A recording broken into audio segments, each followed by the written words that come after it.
Welcome in former U.S. Navy JAG officer and House Chief Deputy Whip, Pennsylvania Congressman Guy Reschenthaler, back with us. Congressman, good to see you. Hope you've been well. Rob, good to be back on. Yeah, it's been a little while. It's good to have you back on.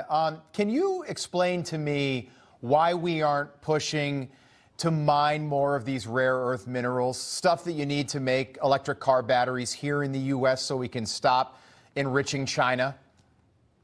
We're not doing it because radical environmentalists and radical Democrats are blocking U.S. mining. And Rob, here's the irony of that. As they push for EVs, as they push for solar panels and wind turbines, all of those rely heavily on rare earth elements and critical minerals. Why not mine those here in the United States where we have environmental protections, environmental regulations, and can provide American jobs? Instead, what the radical environmentalists want to do, what the radical Democrats want to do, is they want us to be dependent on China predominantly for our rare earth element. And not just mainland China, but mines that are controlled by the Chinese in places like Africa, where there's child slave labor, horrible working conditions, zero concern for the environment. So Rob, I a lot of times have been comparing this EV craze. It's our generation's blood diamond. We're back in the 80s. You had this big push against blood diamonds because it was this product that had huge environmental costs, huge costs to the people that were actually mining the diamonds.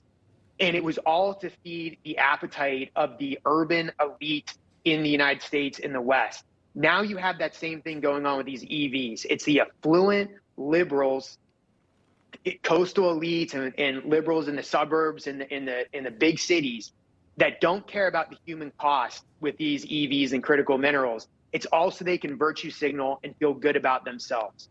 It makes no sense. If you want to make electric cars, this will bring the cost of an electric car over $50,000 on average right now. This would bring down the cost significantly if we were doing this all here in the United States, including what goes into making these electric cars. I want to play you a soundbite. This is the Interior Secretary yesterday agreeing that everything the administration is doing is making us more reliant on China. Let's listen. So let me get this straight. You ban the mining of critical minerals in places like Rapid Creek watershed in northeast Minnesota, where, by the way, we have tons of environmental protections. You also just told me that China is accountable for the majority of critical minerals. And before that, you told me that EVs and renewables are heavily dependent on critical minerals. And now you're telling me that you banning critical mineral mining in the United States doesn't deepen our dependence on China? Explain that. May I say something, Congressman? Of course. Thank you very much.